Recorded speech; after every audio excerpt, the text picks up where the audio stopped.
of people followed him because they saw the signs he had performed by healing those who were ill. Then Jesus went up on a mountainside and sat down with his disciples. The Jewish Passover festival was near. When Jesus looked up and saw a great crowd coming towards him, he said to Philip, "Where shall we buy bread for these people to eat?" He asked this only to test him, for he already had in mind what he was going to do. Philip answered him, "It would take more than half a year's wages to buy enough bread for each one to have a bite." Another of his disciples, Andrew, Simon Peter's brother, spoke up. "Here is a boy with 5 small barley loaves and 2 small fish. But how far will they go among so many?" Jesus said, "Make the people sit down."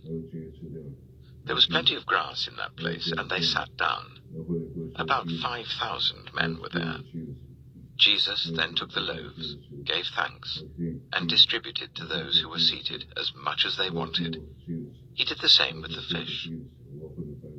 When they had all had enough to eat, he said to his disciples, "Gather the pieces that are left over, let nothing be wasted." So they gathered them and filled 12 baskets with the pieces of the 5 barley loaves left over by those who had eaten. After the people saw the sign Jesus performed, they began to say, "Surely this is the prophet who is to come into the world." Jesus, knowing that they intended to come and make him king by force, withdrew again to a mountain by himself. When evening came, his disciples went down to the lake, where they got into a boat and set off across the lake for Capernaum. By now it was dark, and Jesus had not yet joined them. A strong wind was blowing, and the waters grew rough. When they had rowed about 3 or 4 miles, they saw Jesus approaching the boat, walking on the water, and they were frightened. But he said to them, "It is I, don't be afraid." Then they were willing to take him into the boat, and immediately the boat reached the shore where they were heading. The next day, the crowd that had stayed on the opposite shore of the lake realized that only one boat had been there, and that Jesus had not entered it with his disciples, but that they had gone away alone. Then some boats from Tiberias landed near the place where the people had eaten the bread after the Lord had given thanks. Once the crowd realized that neither Jesus nor his disciples were there, they got into the boats and went to Capernaum in search of Jesus. When they found him on the other side of the lake, they asked him, "Rabbi, when did you get here?" Jesus answered, "Very truly I tell you, you are looking for me not because you saw the signs I performed, but because you ate the loaves and had your fill.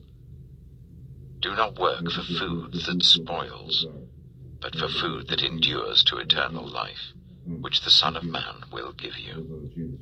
For on him God the Father has placed his seal of approval." Then they asked him, "What must we do to do the works God requires?" Jesus answered, "The work of God is this, to believe in the one he has sent." So they asked him, "What sign then will you give that we may see it and believe you? What will you do? Our ancestors ate the manna in the wilderness, as it is written, he gave them bread from heaven to eat." Jesus said to them, "Very truly I tell you, it is not Moses who has given you the bread from heaven, but it is my Father who gives you the true bread from heaven. For the bread of God is the bread that comes down from heaven and gives life to the world." "Sir," they said, "always give us this bread." Then Jesus declared, "I am the bread of life. Whoever comes to me will never go hungry, and whoever believes in me will never be thirsty. But as I told you, you have seen me, and still you do not believe. All those the Father gives me will come to me, and whoever comes to me I will never drive away. For I have come down from heaven not to do my will, but to do the will of him who sent me. And this is the will of him who sent me, that I shall lose none of all those he has given me, but raise them up at the last day. For my Father's will is that everyone who looks to the Son and believes in him shall have eternal life, and I will raise them up at the last day." At this, the Jews there began to grumble about him, because he said, "I am the bread that came down from heaven." They said, "Is not this Jesus, the son of Joseph, whose father and mother we know? How can he now say, 'I came down from heaven'?" "Stop grumbling among yourselves," Jesus answered. "No one can come to me unless the Father who sent me draws them, and I will raise them up at the last day. It is written in the prophets, 'They will all be taught by God.' Everyone who has heard the Father and learned from him comes to me. No one has seen the Father except the one who is from God. Only he has seen the Father. Very truly I tell you, the one who believes has eternal life. I am the bread of life. Your ancestors ate the manna in the wilderness, yet they died. But here is the bread that comes down from heaven, which anyone may eat and not die. I am the living bread that came down from heaven. Whoever eats this bread will live forever. This bread is my flesh, which I will give for the life of the world." Then the Jews began to argue sharply among themselves, "How can this man give us his flesh to eat?" Jesus said to them, "Very truly I tell you, unless you eat the flesh of the Son of Man and drink his blood, you have no life in you. Whoever eats my flesh and drinks my blood has eternal life, and I will raise them up at the last day. For my flesh is real food, and my blood is real drink. Whoever eats my flesh and drinks my blood remains in me, and I in them. Just as the living Father sent me, and I live because of the Father, so the one who feeds on me will live because of me. This is the bread that came down from heaven. Your ancestors ate manna and died, but whoever feeds on this bread will live forever." He said this while teaching in the synagogue in Capernaum. On hearing it, many of his disciples said, "This is a hard teaching. Who can accept it?" Aware that his disciples were grumbling about this, Jesus said to them, "Does this offend you? Then what if you see the Son of Man ascend to where he was before? The Spirit gives life, the flesh counts for nothing. The words I have spoken to you, they are full of the Spirit and life. Yet there are some of you who do not believe." For Jesus had known from the beginning which of them didn't believe and who would betray him. He went on to say, "This is why I told you that no one can come to me unless the Father has enabled them."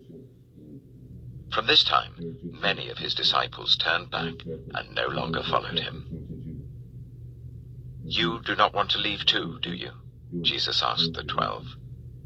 Simon Peter answered, "Lord, to whom shall we go? You have the words of eternal life. We have come to believe and to know that you are the Holy One of God."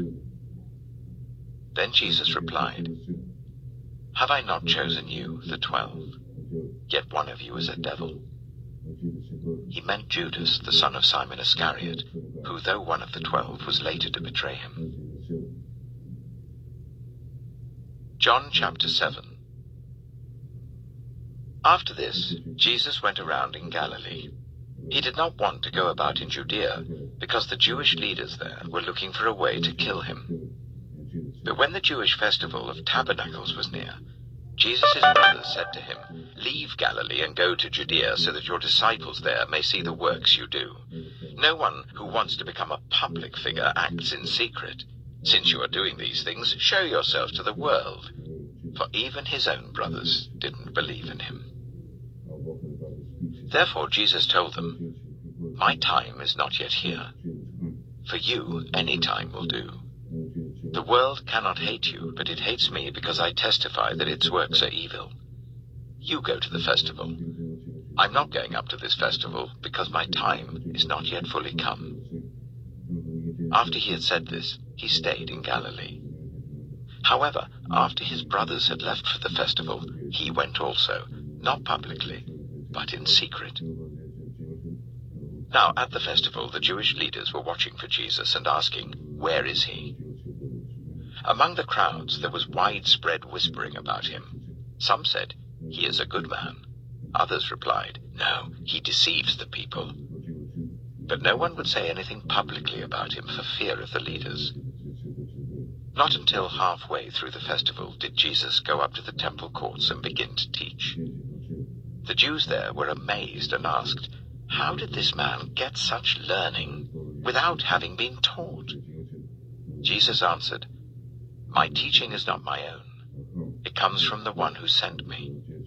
Anyone who chooses to do the will of God will find out whether my teaching comes from God or whether I speak on my own. Whoever speaks on their own does so to gain personal glory. But he who seeks the glory of the one who sent him is a man of truth. There is nothing false about him. Has not Moses given you the law? Yet none of you keeps the law. Why are you trying to kill me?" "You are demon-possessed," the crowd answered. "Who is trying to kill you?" Jesus